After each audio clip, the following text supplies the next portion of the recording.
Welcome back to Earth Station Trek, a show where we trek from the early days on NBC to the future on Paramount Plus and everywhere in between. I'm Charles Kelso, and it's my privilege to introduce the Earth Station Trek crew, Keith Johnson. Best season of Star Trek ever. I'm kidding. And Alan and Veronica may be beaming in progress, but in the meantime, we're joined by special guests, Elaine Sweatman. Hello. And Matt Sweatman. Howdy. From Elaine and Matt Watch TV. Welcome back, guys. Thank you. Hey, thanks for having us. Yep. And today we're going to be talking about Star Trek: The Next Generation Season 2, which you guys have just recently done an episode by episode rewatch of over on your Elaine and Matt Watch TV Facebook group. But first, we've got a little bit of Star Trek news because a new trailer dropped today for Season 2 of Star Trek Prodigy. Did you see it? Because I didn't see it yet. You didn't see it yet? Not yet. I saw it. How was it? It's good. I mean, it looks like Prodigy. It's you know, now they're on a ship on a top secret mission. So it's not the rogue kids flying around on their own anymore. I think that's smart. They're moving the story forward. And a lot of going through a wormhole looking for Chakotay, from what I could tell from the trailer. But I mean, the visuals look beautiful again. Yeah. And we're getting all 20 episodes on July 1st, which, as we're recording this, is just like 11, 12 days from now. And then we'll be doing a series of shows about them. I think throughout the month of July, we'll be doing them 5 episodes at a time. And then sort of flagging along the way the ones that are super notable that we want to circle back to and do deep dives on. But we'll be doing the first 5 episodes of the season on July 4th. So everyone watching, come join us then. And that gives you, you know, a good 5 days, 1 episode a day to watch Prodigy before we go live. So I think that'll work out nicely. Yep. Yep. You know, one thing we said, which is a surprise, is we didn't know, none of us knew what to expect from the animated shows, either Lower Decks or Prodigy. And it is amazing. Well, it's not amazing. It's refreshing that they are so mature, and they, as you said, they grow. Those shows aren't static. Yeah, they could have both tried to milk, you know, basically the same thing, same plot, same joke over and over, whatever. They're actually growing and maturing, because remember when we first started watching Prodigy, we were kind of like, feels like Star Wars kind of sort of for kids. Right. And it's changed and grown so much. I did not expect that. Yeah. Which is amazing. Yeah, and Lower Decks as well. I mean, either one of them could have taken the sort of like Simpsons route of just being the same thing for 30 years. Right. You know? Exactly. But I mean, I think they, as Prodigy in particular, I think grew phenomenally over the course of that first 20 episodes. Yeah. And it's kind of strange that, you know, in about 11 days, we'll have more episodes of Prodigy. We'll have double the episodes of Prodigy that we do of Strange New Worlds. There'll be 40 episodes, and they will have caught up with Lower Decks. Wow. Yeah, until Lower Decks has its next season. Yeah. So, anyways, today we're here to talk about Star Trek: The Next Generation Season 2.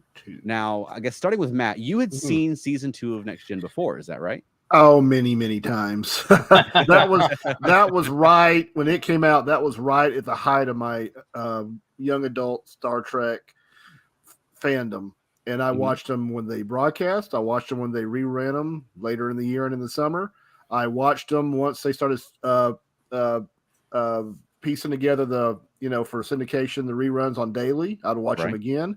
So especially these early episodes of the first several seasons of Next Generation, I probably have seen them 20, 25 times a piece. Wow. Yeah. How about you, Elaine? Have you seen them 25 times a piece? Oh, no.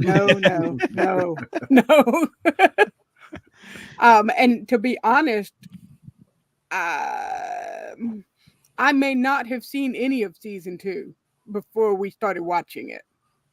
Okay. So I'm trying to think. Matt would probably know if I had seen any of them before we watched, but I don't think I had seen any of them. Yeah. I know. Yeah. We were preparing for one of the episodes that we were doing they were doing here. We were going to watch, they were doing like the whatever number episode they were on that involved, it was Redemption Part 2. And we did several episodes preparing for it, including one from the second season. Okay. Yeah. Okay.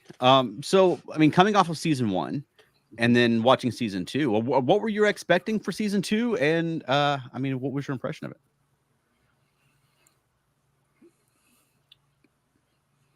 Dead air. No, They're thinking about you're either thinking about the outrageous Okona or Shades of Grey, and they were just stunned.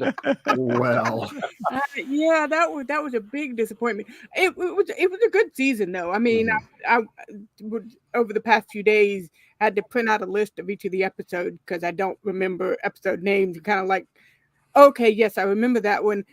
Oh, okay, I sort of remember that one, but I didn't. And it was it was all right, but there were more episodes in season 2 that I sort of were kind of like, okay, yeah, I think I enjoyed watching that one. So it wasn't a terrible season overall. There were a couple that I was kind of like, bleh, but right. Yeah, and I think that's probably the case with any season. It's I don't know if there's a season of Star Trek that is just stellar every single episode. Right. Keith, had you seen Next Gen season 2? Oh yeah, I was there when it started. Yeah, I saw it from day one, every single episode, and I remember liking it better than season 1, but not, that's down the road, but not as well as I will like the next season 3 that's coming. Right. There were some genuine thinkers I didn't like in this. I really don't like the outrageous Okona. I mentioned many times. And it's funny how we always talk about, like, with people like Jellicoe or Neelix or Wesley Crusher, sometimes as you get older or you just get distance, you like them better. I never disliked Catherine Pulaski. I never disliked her, but I don't think I appreciate. Yeah, Dr. Pulaski. Yeah, thank you. Yeah, you're right. That's Catherine. I meant to say Catherine. Oh, I got you.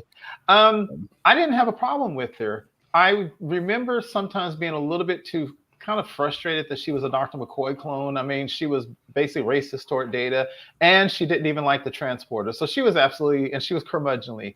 But as I've kind of looked at her more, I see the potential of that character, and I really wish they could have made a way to make her stay, but also bring Dr. Crusher back. I like Diana Muldaur. A lot of people probably don't remember in that time is she was, there's no other way to say it, but that's also probably writing in the men. She was a lot more assertive than Dr. Crusher was. And that's because she was written as more assertive than Dr. Crusher. But also at that time, because she was a woman, they also made her a little bit more almost unlikable in certain ways. But in real life, Diana Muldaur, as you might remember, also went on to LA Law, where she also she had to fight for equality as a woman. And I hate spoilers for that show, but they killed her off in the most embarrassing and humiliating way. The reason I say all that, Diana Muldaur, I also believe, I think she was president of the Screen Actors Guild for a while during that time. And so this was a big deal for that character. And what I'm saying is, after decades of looking at it, I like her character more, and I see more of the potential that it could have had there.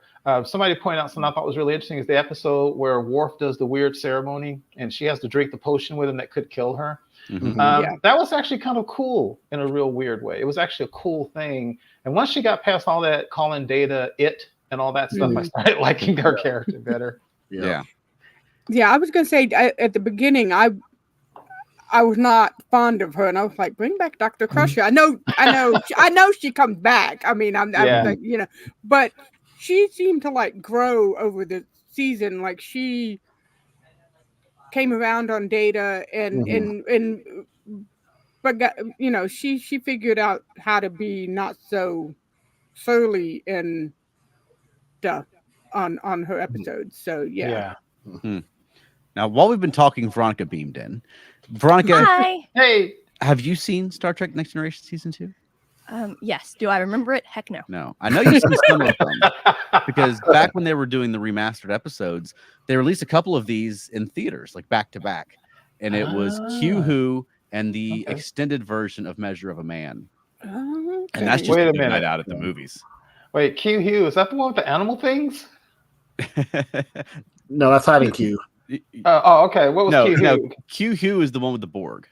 Oh, that's right. That's right. Yeah. Okay. It's better than the animal things one. Yeah. Okay. Hiding Q. No, it was it's Q flinging the Enterprise into the path of the Borg. Contact with the Borg. Got it. As far as we knew at the time, and like I said, they had a version of Measure of a Man that's 20 minutes longer. Wow. And that's just a freaking. I had a great time. I still have a poster of that night on my wall in my living room.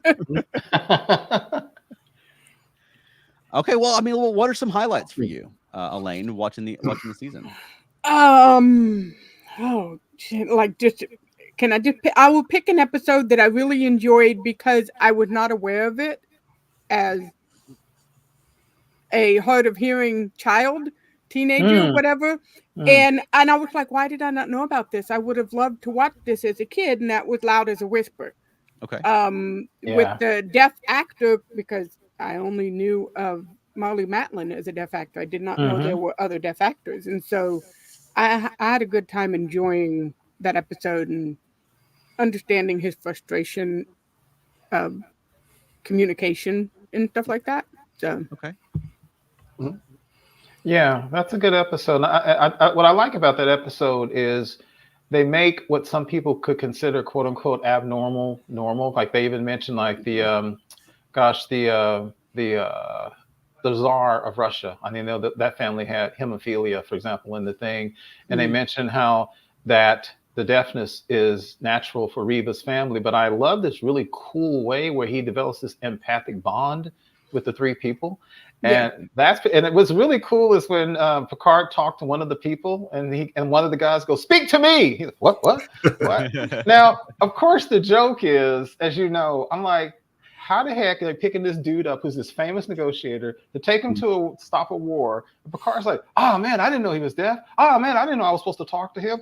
And nobody could speak his sign language. Like, seriously, guys, nobody prepared for this. But... Yeah, well, that was a little unbelievable, but I did like the way that they did say you needed to speak to Reva, not to his interpreters, because for the most part, that's how it is in real life. You're going to talk face to face to the deaf person.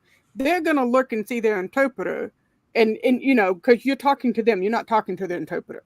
That just, you know. But it was that episode, because we had been watching the episodes on our DVDs with the commercial trailer in front of it, like on the next episode, blah, blah, blah.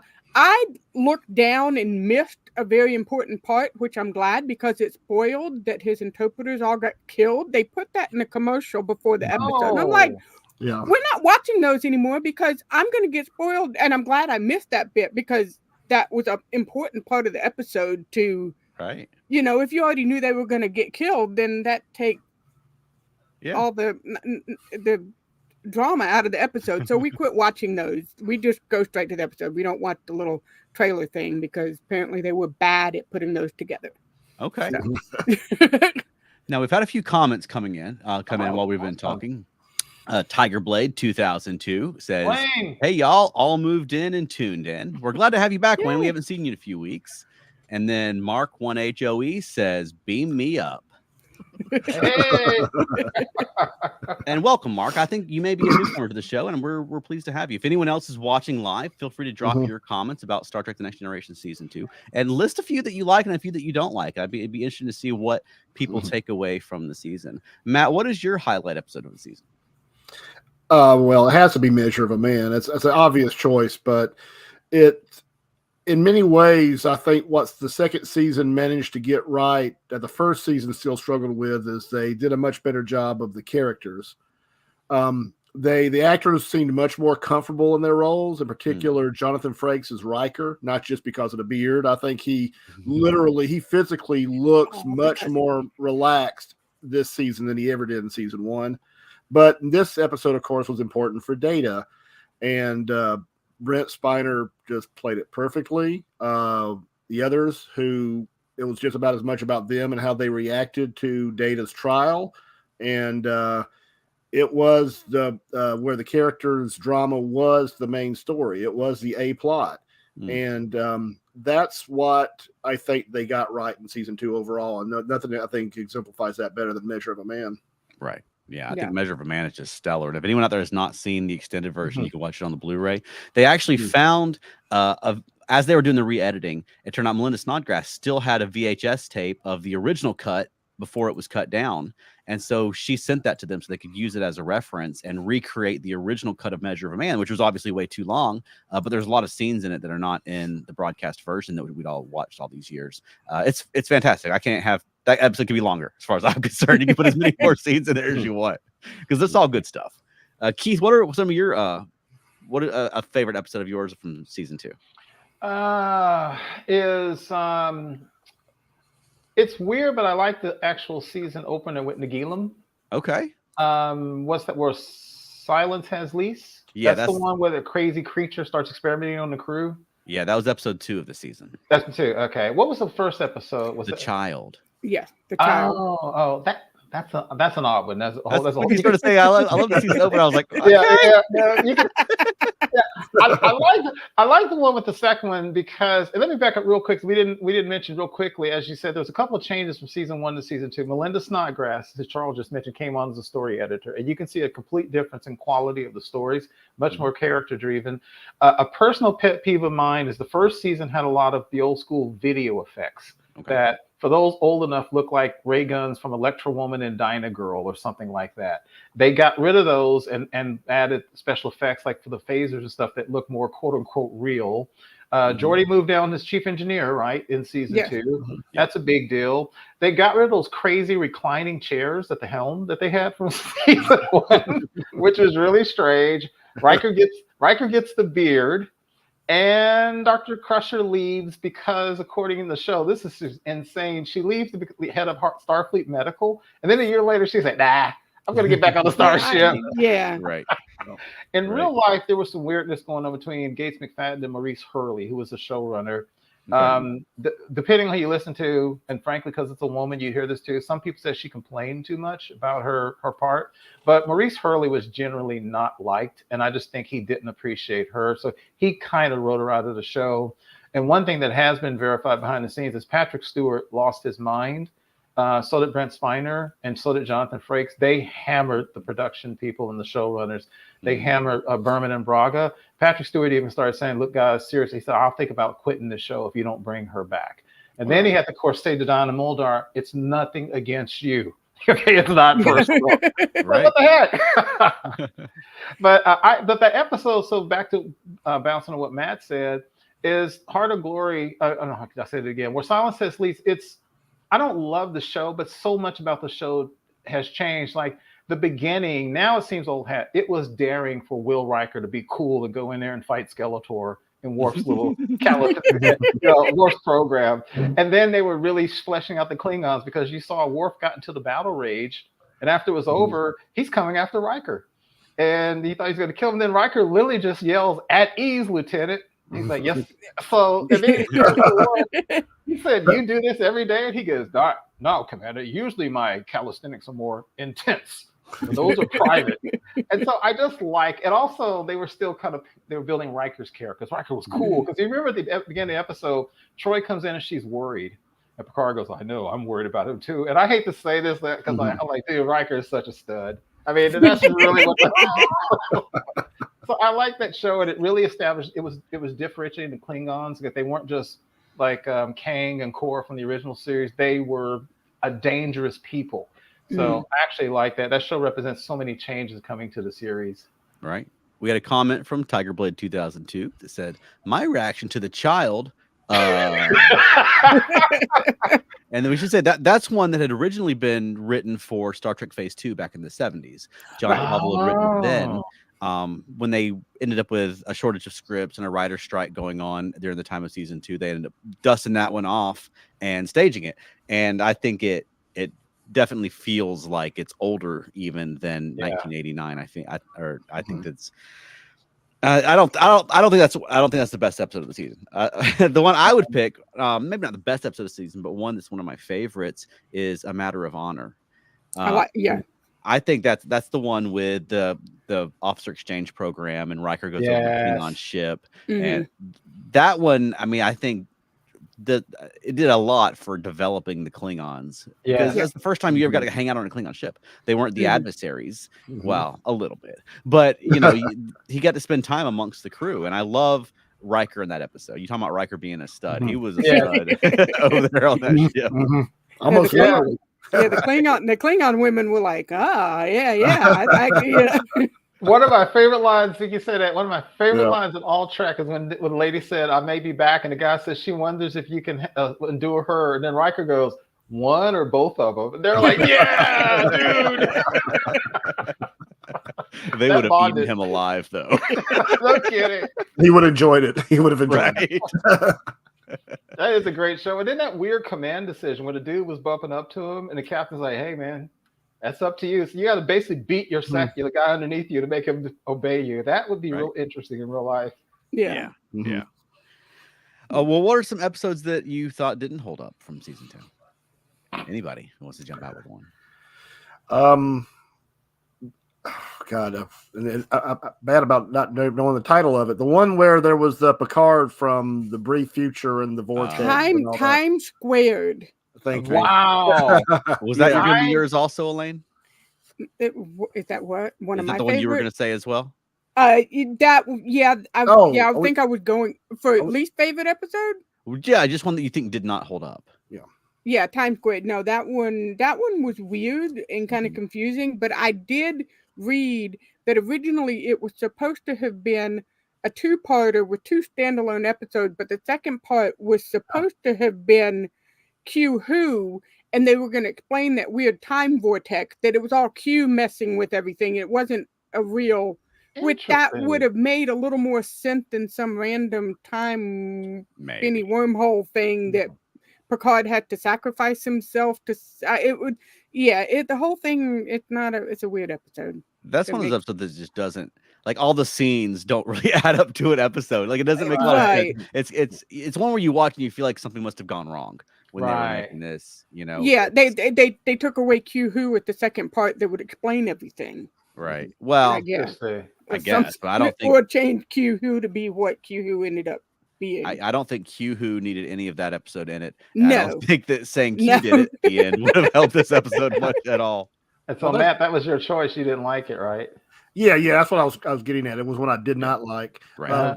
It's funny she brings that up. That reminds me of something they did in the original series with the episode the Naked Time and going Tomorrow Is Yesterday. That sort of was originally 2 episodes that were going to be linked that they eventually didn't in a similar way. Yeah.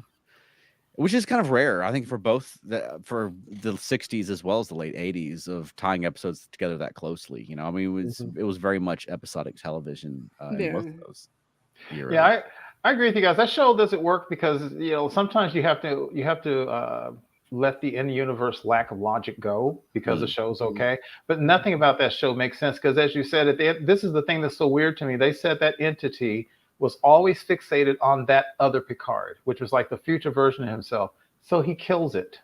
Why wouldn't the entity have just blown up the ship at that point in time? Killed the thing. It was, it just made. And then speaking of 60, now this sounded like some 60 stuff. I'm telling you, even though we've never done it, just because you come from the future, the polarity doesn't get reversed on your equipment. That makes no sense. And then Picard calls Chief O'Brien and says, we report to the thing. He kills the guy, walks out, and O'Brien just comes down, and there's a dead body. And then he watches it's a really, really weird show. Yeah. But I guess but now that you're saying that, Elaine, maybe they, like Charles said, I don't know if it would have fixed it, but maybe if they had thought of it as like one extended episode, maybe they would have changed the writing a little bit. I just don't get that one. I don't know. I think best case scenario we'd feel compelled now to watch Time Squared before watching Q Who, and I don't think that sadly Q Who that would help. It kind of makes me think of the Alternative Factor from the original series. Yeah, like you watch it. And it's just weird, and it doesn't really add up to a satisfying episode to me. Yes, but the Alternative Factor is bad enough to be funny, enjoyable. This show, I just don't ever want to watch it. Right. Yeah. I'm Unnatural Selection. I didn't really write anything down on it. I remember it. I know it's the one where Dr. Pulaski gets infected with the virus and becomes old, but I want to say there were some points in it that didn't make a whole lot of sense. Like, why are you doing it that way? You could have, that's stupid. And so I didn't write anything down for it. So it must not have made much of an impression on me. I mean, Elaine, you telling me you wouldn't genetically engineer somebody to have proactive viruses that go out and kill anything that might be a threat? I mean, makes sense to me. This one is one that comes up a lot more for the fact that they cured like aging and death, and it was never mentioned again. One of those things you can throw out in an argument when people say, "Oh, in this new Star Trek, they introduced this thing that breaks the universe, beaming across the galaxy, or having a spore drive, or whatever the case may be. And you're like, well, what about on next time on TNG when they cured aging and death? I mean, if we had the technology now where every week I could just get into the transporter and like restore myself to age 31, I would do that. You know? Yeah, just upload your memory. So they also did that in the animated series, the Lorelei Signal, same thing. So that was a real strange episode. And I forget, did they ever anywhere readdress those people again? Like I don't think, obviously didn't in the series. Yeah, because I'm like, yeah. The only good thing to come out of that episode, Elaine, is it did a little bit more to getting Pulaski off of that prejudice against Data. Yeah. Yeah, that's what the only thing I say good about that episode. Yeah. We've alluded to a Pulaski a few times. I think for me, the best Pulaski episode of the season is an Elementary Dear Data. And I think that episode just works in part. I mean, the first two seasons of TNG, just everyone seems so stiff. Less so in this season than they had in season 1. But in that episode, they're out of those spandex costumes. They're able to run around and do like a historical adventure. They let Brent Spiner just go for it as Sherlock Holmes. But I think that episode just works super well. Yes, it does. Agreed. It really does. When you say they're out of the spandex, Charles, is that when they kind of got rid of the uniforms from season 1 with slightly different ones from season 2, or you mean just in the holodeck adventure? Just in the holodeck part when they were in the historical clothes instead, which you would think like the Victorian clothes might be less comfortable, but not less comfortable than those like spandex ones they had to wear all day. Yeah, that's also a funny episode because, well, I work in IT, but you shouldn't have to work in IT. It's also another thing they talk about, Charles. You said they break their own universe. Data, Geordi said, create an enemy that can challenge Data, paraphrasing. And the computer created a sentient being that could take over the ship and kill and take over. What? It can do that? And then at the end, Picard's like, yeah, we'll work on you. And he put him in the thing. And I won't say anything else about that. But and that's something they really could have explored more on Star Trek. They still could, but because they have a society that's advanced enough that you can accidentally create a sentient being. That happened one time on the Enterprise at least. But I mean, how many places out there are there accidental sentient beings that were called into existence? And what, like that's a pretty dangerous technology to have. Absolutely.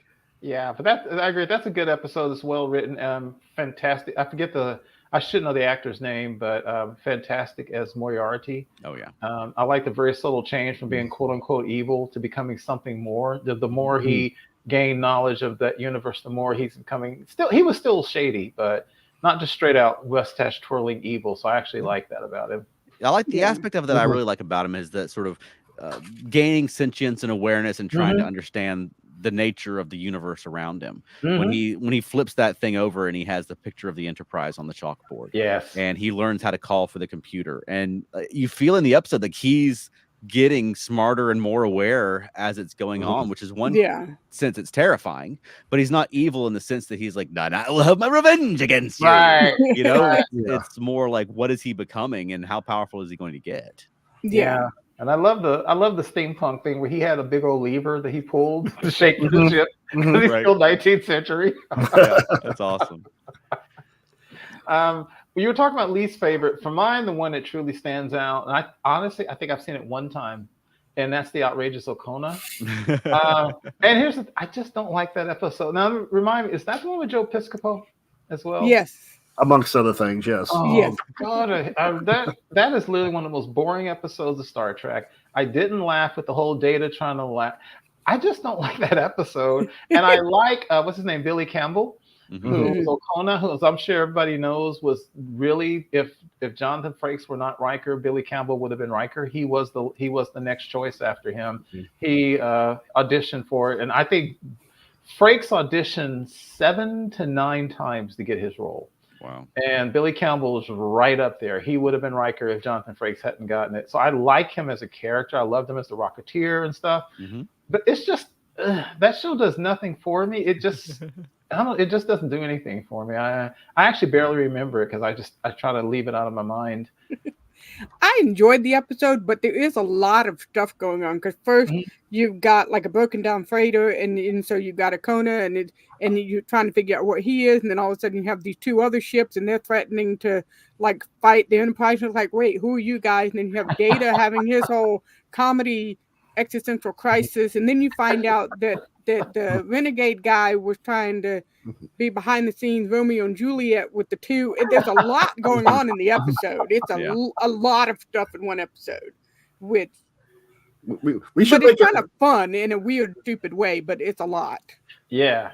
We should make a whole list of subplots that are all somebody making a random comment to Data and Data obsessing over it and getting on a whole existential crisis over it. Oh, that's right. The whole, you're right. The episode with the stratagema, right? They made one when he lost that and he freaked out because he was trying to figure out what was wrong with him. Yeah. Yeah, I liked the Okana episode. And it helps probably that I was like 10. You know, I was actually, it came out before I was 10, but my uncle had the first 2 seasons on VHS when I was a kid. So when I was 10, 11, 12, I watched these a lot. And I think Okana is the kind of character that really appealed to like an 11, 12-year-old in, you know, in the early 90s. Less so than probably if I saw that episode fresh today, because, you know, he has some behaviors that I wouldn't really care for. But at the time, and he was cool. He was sort of swaggery. He was extra nice to Crusher. And, you know, it's, I don't know. I thought it was fun, and I kind of like that they brought him back on Prodigy, and he's just like a broken down, like easy guy. Well, that episode will make more sense to me now that I have seen this. So yeah, absolutely. Yeah. And Charles, no shame in liking him, because despite as corny as he is, I like hardcore Fenton Mudd as the space pirate from the first appearance in the original series, with the bad accent and the earring and all that stuff, and the Buccaneer. Yeah, I love it. And some people hate that episode. I like that episode. Well, we mentioned Worf and Klingons a few times, but we haven't talked about the Emissary yet. Oh yeah, that's a good the Emissary. Yes. That was the one we watched in preparation of Redemption. Part one, yeah. Okay. Because in order to explain the whole Klingon thing, we had to kind of delve into a lot of the big Worf episodes, and Kalar and all was kind of a important linchpin to that whole story. Sure. Yeah. Did you like it? Yes. Oh, yes, very good. Yeah, I like that. I wrote down that their fight scene, their love scene, whatever you want to like, because they were just fighting so much that all of a sudden there's not much difference in Klingon culture. Well, yeah, no, I know, but then I felt bad for Worf because he's like, "You will marry me now," and she's like, no. And I'm not doing that. Just a hookup, bro. It's like, calm down. We're not doing that because he is so entrenched in Klingon culture and that being his identity that he just, in kind of like in an innocent, not necessarily naive way, it's like we have to do things the proper way because that is what it means to be a proper Klingon, and can't really think about being anything other than that. And so I felt bad for him because, you know, also read that the probe that she comes in on, like that she gets out of, was Spock's coffin in Star Trek 2 and 3, redone up to be her thing. Yeah, so there's a lot of reusing of props and costumes from the Star Trek movies in Next Generation. I've been missing a couple of comments. Let me circle back around and grab some comments real quick. A few minutes ago, Wayne had said, accidentally creating a sentient being, those darned type 2s. And then he said, Keith, that lever was very steampunkish of the writers. Absolutely. Yeah. Also, something else Wayne said earlier, when Wayne about the child simply said, right. You can, and people have made a list of all the ways Deanna Troi was just done wrong in the Star Trek. And I'm not going to spoil it here, but there's no other way to say it. She was violated more than once in that show, physically and mentally, blah, blah, blah. And you'll see later on when Marina Sirtis gets a little bit more to do, you will see while she talks about Elaine, no spoilers, but when certain changes happen much later on in the series, you will hear Marina Sirtis to this day say, this is when they were finally doing something with my character other than having her be abused or be sexy. because she got really. And even Surtis, it's a joke among fans. But even Surtis herself said, she goes, I get really tired of there be a dude pointing a phaser, and she go, Captain, I sense hostility in him. Seriously? Okay, thanks, Yeah. Deanna. Yes. And it's worth noting too that John Pavel, his original script was changed for The Next Generation, and so he teamed up with the producers of the fan film series Star Trek: New Voyages and Phase 2. They sort of went back and forth on the title, but they produced something that's closer to his original version that he directed. That was about Ilea on the Enterprise. Okay. Worth checking out. In my opinion, it still isn't very good, but it's worth seeing something that was closer to what the writer originally had in mind. Yeah. No. And then back to Worf. Yeah, I think it's super fascinating that he basically read about Klingon culture in a book. Yeah, that's something we always go back to with Worf. And I'm sure he read at one point that when Klingons mate, they mate for life, and he had that expectation. Whereas someone who was raised in Klingon culture knows that they are sneaking around behind the thing when the adults aren't looking. You know what I mean? A lot like people who are sometimes raised in fundamentalist of a lot of religions in our cultures that they get out into the world and find out that things are not quite what they thought they would be. Yeah. I heard someone say that actually, it was one of the show. It might have been Ronald D. Moore himself, who, as you know, Ronald D. Moore started taking over the Klingons, and he's the guy responsible for the Klingons becoming what they became. And one of the things they said was, piggyback what you're saying, Charles, said Worf is like somebody from modern Western society reading about the knights of old and assuming that all the knights were honorable until you really read about the Crusades, and they were pretty awful. Yeah. And so Worf is, he's a Klingon by book. Right. Right. Yeah. Yeah, and that comes up over and over with him over the years. Let's talk about one that's interesting, the Royale. Oh, I was just going to say an episode that I truly despise is the Royale. So let's go for it, guys. Well, let's what's your Elaine's opinion of the Royale first? I love this episode because it is because, and I maintain that it is a bad episode, but it's bad on purpose because the book that they got stuck in was a horrible book. Like the novel that the whole thing that the planet or whatever built for the lost astronaut was based on this really trashy, horrible book. So everything can be trashy and horrible, and they just get stuck in it and have to make do. But that's what makes it funny and fun, because they're like, what the heck is going on here? Why? I don't get any, because they're stuck in a bad book, and that's what makes it fun. Like, you can't take it as a serious.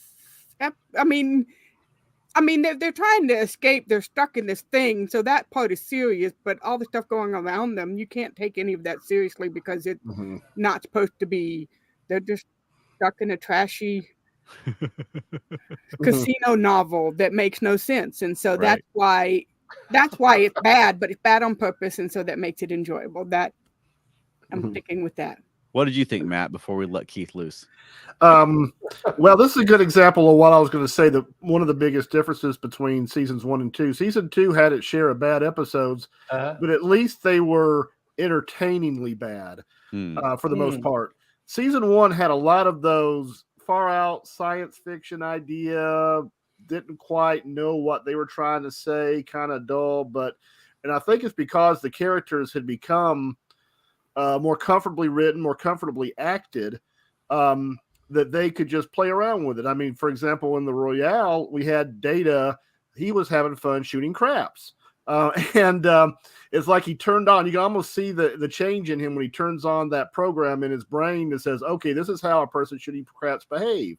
So this is what I shall do. But I think that's why I can find enjoyment out of an episode like this, which is a lesser episode. And especially, as you haven't figured out by now, I'm OCD enough where I will watch all episodes, good, bad, whatever. So yeah, it does help that I can find some good things to like about an episode, which is otherwise a lesser one. All right, Keith. Yeah, I think Elaine makes a good point, but I just find it an interminably boring episode. It doesn't hold my interest. Now, since I'm old enough to have been, as they say, good and grown when this was aired, it felt so quintessentially 80s. Yeah. It was everything I hated about the late 70s and the early 80s. Like you said, Elaine, it's a perfect summation of like Dynasty, or something like that. And it is a funny scene where Picard is sitting in his ready room, and this is the guy who like reads Greek for fun and Shakespeare, and he's going, I can't believe I'm paraphrasing. He's like, I can't believe the language of this thing. Like, Yeah. this is awful. And I think the astronaut committed suicide. They said he died of old age. Well, if you were stuck there watching that episode all that time, you might do the same thing too. And Elaine, as you probably know, since I'm always on your guys' Facebook page or you're watching shows, I'm not anal retentive like that, but I do like in-universe stuff that makes sense. So one of the things that drives me crazy about this episode is they took a book that, as far as I can tell, has no pictures. They were able to create this entire environment, which means they also learned the English printed language, but somehow the dude couldn't say, folks, please let me free, I'm trapped. Somehow they didn't get that. Right. Which is insane. Well, if they had figured out how to do that, there wouldn't be an episode. So yeah, right. Right.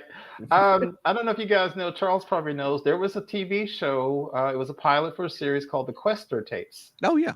And it's a Gene Roddenberry product. And there is an android in that show. And he also could do the thing with his hands where he could kind of like calculate how dice were going to lie because he's an android. Yeah. And so that reminded me so much of, because Gene Roddenberry was actually trying to do a series about an android that was going to become a partner to a policeman. And then I guess hilarity would have ensued, but it didn't get picked up. Right. An episode that I really like is The Dolphin. And I don't know that it's not a universally beloved episode or anything like that. I love it's kind of like a fairy tale in space where you have kind of a princess and the matronly lady who watches over her. They end up being changelings or shapeshifters. I shouldn't say changelings, but they can metamorphosize into monsters, and so there's a little bit of the monster fight thing going on. There's also some really great dialogue in that episode, particularly between Riker and Guinan. Yes.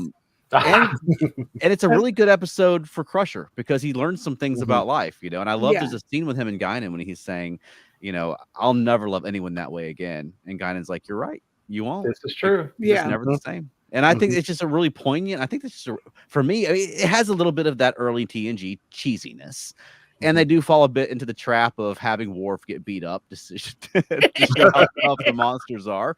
But it's also kind of funny that Worf gets beat up by this old lady, and so gains a little respect for her. What did you guys think of The Dolphin? I like the episode, but I have had a crush on Will Wheaton since before TNG. So my little teenage heart watching this again is kind of like, but I do really love that scene when he's asking Riker and Guinan like how to talk, and so they start like flirting with each other, Riker and Guinan, and he's like, "But guys, this isn't helping." She's like, "Shut up, Crusher! Tell me more. Tell me more." And I'm right there with her. I'm like, "Yeah, just keep talking, Riker. Just keep saying more. I'll listen all day long." So that is a really great scene, and you can tell they're having fun. Yeah, doing that, all that back and forth together. But although it is a little weird that the one who played the princess, she was like a full 10 years older. than Will Wheaton at the time, so that's a little awkward. 17 and 27 is a big age difference. Maturity wise, when you're 17, 27, but no, I like the episode. I'm sorry. Go ahead, Keith. I said that's a good point about the age. I'd read that too. Yeah. What did you think of it, Matt? Oh no, I love this one, and this was one of the ones that I had targeted because I knew she loved Will Wheaton. This was going to be one that she would really like. I knew it had some funny scenes. I knew it had the Riker and Guinan scene, so I knew there was a lot to like about it. One thing I do remember back it was a bit about the time after they had aired the third season, maybe in the middle of the fourth season, or it had been between seasons because it would have been summer. But Marina Sirtis came to the Atlanta Fantasy Fair. Oh. And she talked about that episode because, of course, everybody knows it's Will Wheaton's first on-screen kiss. And apparently she says when Will Wheaton got that script, basically that entire week in filming, he was like a walking erection around the set. He just was so excited, and I kind of felt bad for Will. It's like Marina's telling all your secrets here. Yeah, she's not much like Counselor Troy. No, not at all. Not at all. Keith, did you like that episode? Not really. I don't really. Yeah, it's a level I just don't care for. It doesn't do much for me. But Charles, you make a good point, because here's the thing. Like Matt said, and I've said this many times, there's very little Star Trek since the '60s that I outright hate. Yeah, there's episodes I don't care for. But honestly, the number of episodes I truly despise might not even fill two hands, even after all this time. So I don't love it, but I don't have anything. I could sit down and watch it easily. And Charles, you make a good point. It is funny because when people do the meme about how Worf used to be, and Matt, you've even said it in your Facebook page, Worf was always like, Worf, the fierce warrior, and he gets his ass kicked seasonally all the time. And it's basically to use him to show how tough everybody else is. So that was kind of funny. One thing I did read about the lady who played her guardian was, if you look at all the transitions, all the creatures that she shifted into, they all had really big eyes. And that was kind of to remind you that it was the same lady, because she had kind of big eyes, kind of noticeable eyes, almost like Gowron eyes, and for later on. And so that was one of the things about it. And the lady who played the actual Wesley's love interest, one reason she was a get, I cannot remember her name to save my life, but she was on all kinds of television commercials back in the day and TV shows. So was the lady who was the love interest in the Outrageous Okona. Back in the day, you saw her on TV commercials all the time. So that was one reason both of those women it was a big deal back in the day for them. Yeah, and that lady from the Dolphin, who played the girl, I mean, she has the perfect look for like 1988. You know, I'm sure she was everywhere. Yeah, I mean, absolutely. We're down to about 10 minutes of the episode left. What are some episodes that we've not mentioned that strike you guys good or bad? Go ahead. The Samaritan snare with the pack leads. Yes. Also piggybacking off of Will Wheaton and Wesley Crusher, he's got that really great scene in the shuttle with Picard where they really kind of have a heart-to-heart, and he really get to talk to him and see him more as just being, straight-laced Captain Picard, and getting to understand him a little bit better. And so that I really like that. But then the pack lads, they're amusing. Right. They are truly classic now too, and nobody guessed back then. Yep. I never would have imagined them as the big bad of a Star Trek series. Well, I do follow the side that it's not so much that they're unintelligent; it's just their way of communicating. They appear slow, appear unintelligent. Right. I just think their society hasn't developed that much on their own. They've scavenged and stolen all their technology, so they're still learning. And the technology has put them at a level higher than really their experience would have them at. Yeah. Agreed, Matt. See Kazon from Voyager. Yeah, and I agree with that. That's the tactic of the novels as well. Although over the last several years, I think the dangerousness of dumb people in large numbers has become more and more apparent to me. So the fact that it's also hit kind of a different way now than they did.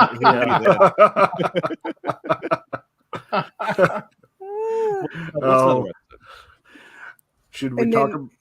I was gonna say Manhunt too. I wanted to mention Manhunt. Okay. Oh, okay. Because it's Loxana Troy. I'm gonna have trouble saying her name, and she just so much fun and causing all sorts of havoc and raising Riker's eyebrows, talking about the phase and how it quadrupled, maybe even more, the drive, and he kind of like looking at Troy like, oh. and then she's trying to marry everybody, Picard, Riker, the bartender on the holodeck, and it's a fun episode. So.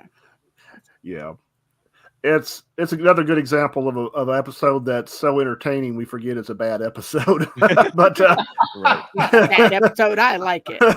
It is laugh out loud funny in a way the show rarely is. I mean, it's just some moments where I just cackle watching it, and I've seen it so many times. I know where the jokes are coming. I know when they're coming, but watching it with her, I got to enjoy it like I watched it for the first time again. Yeah, and I can't remember. Is that the episode? Another one where Picard was curious as to why Loxana, who is a highly talented telepath, keeps thinking he has the hots for her, And I don't know if that's the episode or not. And Troy's like, well, actually, her telepathy is really advanced. However, she's kind of scrambled right now. And I think even telepaths can tell themselves what they want to believe. And I think that's kind of the thing. Yeah.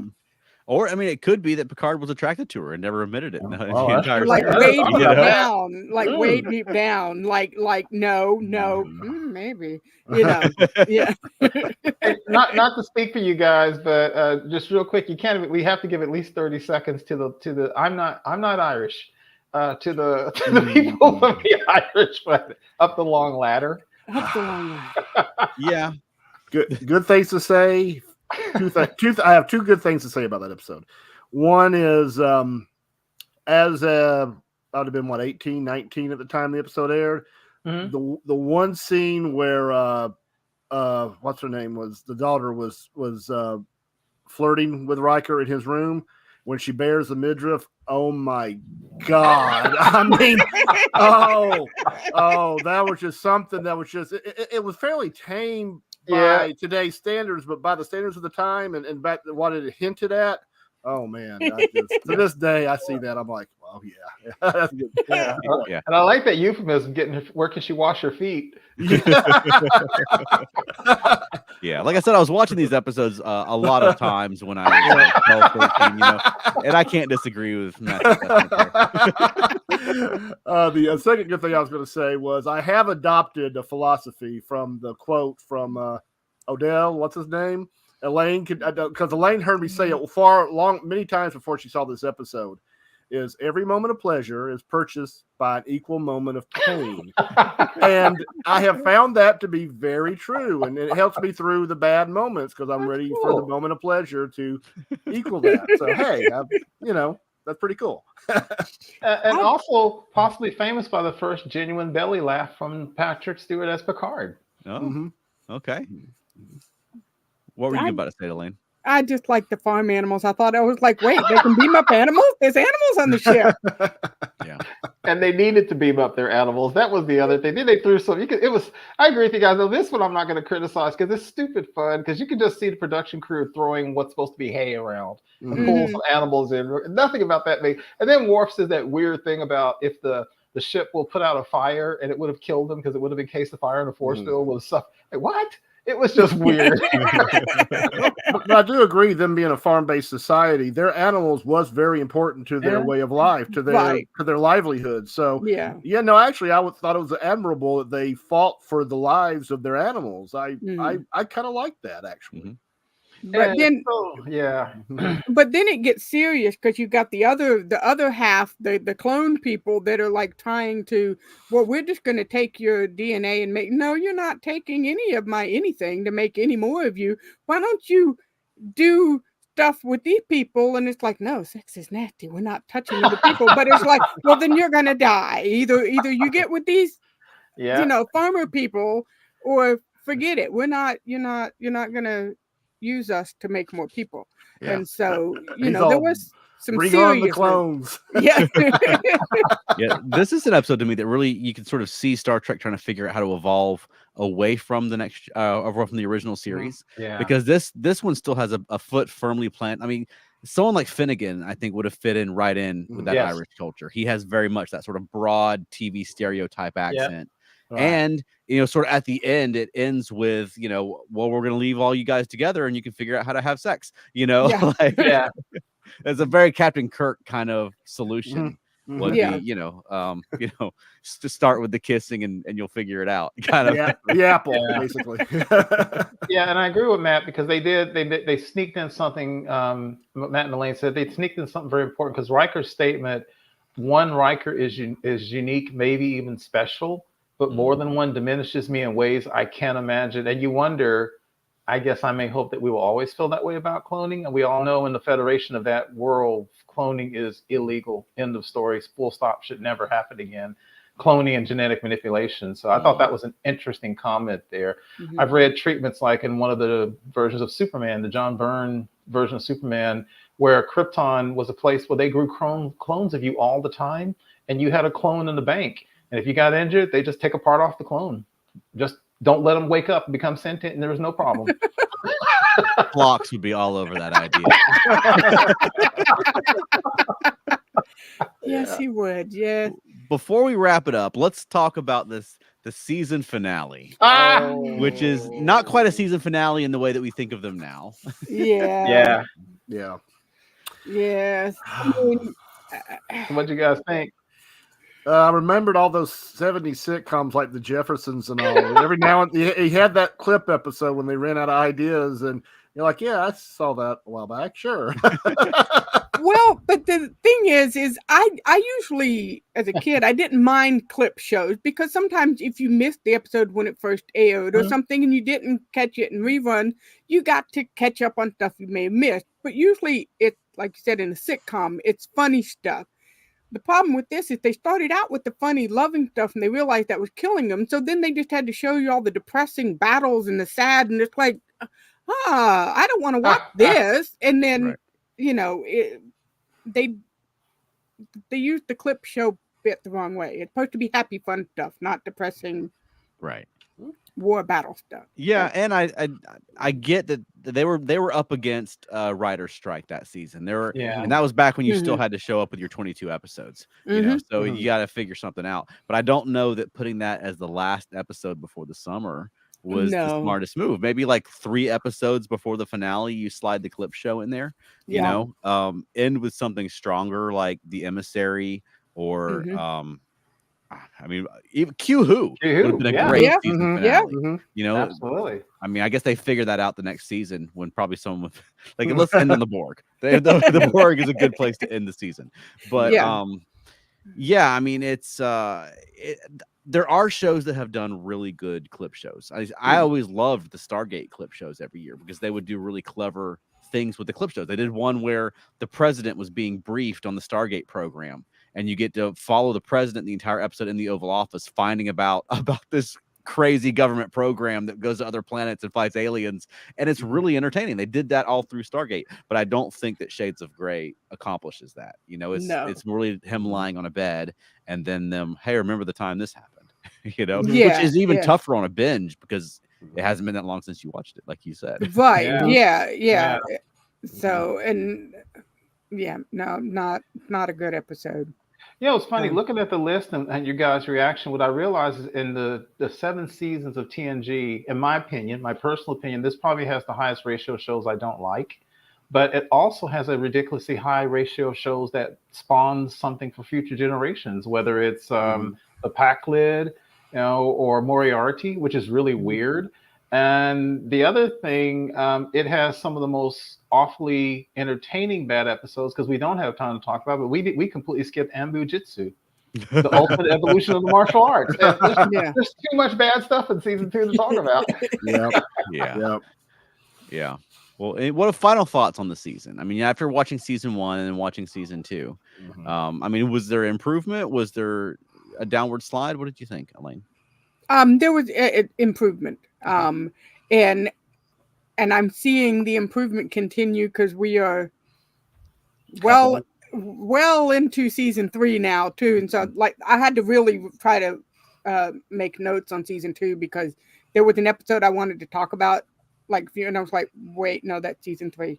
We're not going to talk about that yet because they're trying to get jumbled up in my head. Right. But I enjoyed this season a lot. What about you, Matt? Yeah, without question. I always thought that the show was pretty much a hit since day one, at least whatever ratings they were expecting it being in syndication. I think the concept carried it in season 1. I think the characters and the actors carried it in season 2. And I think what we're going to see in season 3 is that's when the script started really coming through for the show. Okay. Keith, what are your overall opinions of season 1 to season 2? I agree with what they say. Everything about it, you can tell. I think all you all said something's right. It's getting better. Matt mentioned that the characterizations, the character focus is getting better because of Melinda Snodgrass. And Charles, you mentioned the original series. You can see them letting go of the original series and trying their new stuff. And one of the things, it's a sad thing to say, but it's a sad truth. During this time, Gene Roddenberry's health started going downhill really fast. And I hate to couch it like this, but even before his health went down, Gene Roddenberry was not the day-to-day showrunner. And so the more he pulled away, the more other people came in and started trying to make it a little different. And you can see, and sadly, he died in a year or 2 later. But the more he pulled away, the more people like Melinda Snodgrass and Rick Berman and Ronald D. Moore came in and started making a new property. So yeah, I think you continue to see the improvement in the series in this season. Yeah, I agree with you guys. I mean, they're figuring it out. You know, when they brought Star Trek back, and they had over season 1 and season 2, you can see them really struggling with how much like TOS should it be, how much does that work now. You know, there's a lot of. I mean, we should do a whole episode about things that would have worked better 20 years earlier that were in the first 2 seasons of TNG. But for me, I mean, when you go into season 3, it's like flipping a switch. I mean, TNG just feels like its own show. And a lot of that's Michael Piller coming in, but also they gave them more comfortable uniforms and they figured out the character dynamics. And really with season 3, it goes on to become less of an adventure of the week and more like a character drama, where at least it's like a character-based procedural where their job happens to be in space. You know?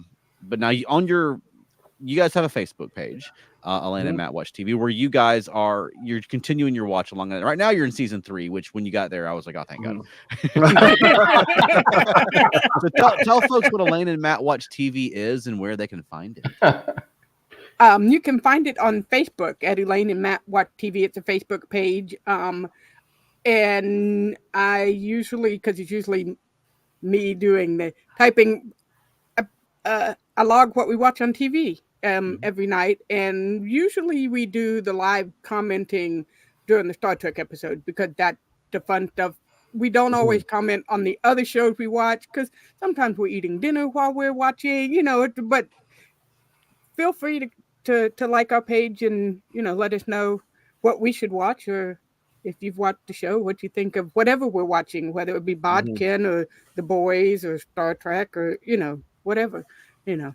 So yeah, I had to learn not to jump in as soon as I saw your post and say, "Oh, I love it when this happens." And Yeah, you just started it 1 minute ago. Like, ignore that comment. Yeah, and I've gotten into an unfortunate habit because I tend to work a lot at night or I'm doing other stuff. I'm not joking, guys. There's sometimes I run in there like, "Oh man, they're watching the show," and you've got 5 minutes left, and then you've noticed all of a sudden there's like comment from Keith. Comment from Keith. 3 in the morning. Comment from me. yes. Yep. It's a great posting. I love that. I love your Facebook page. Well, where else can people find you guys? You can find me on Twitter at Monkeying Around. You can find me on Facebook at Monkeying Around. and yeah, that's it. Okay. And how about you, Keith Johnson? Uh-oh.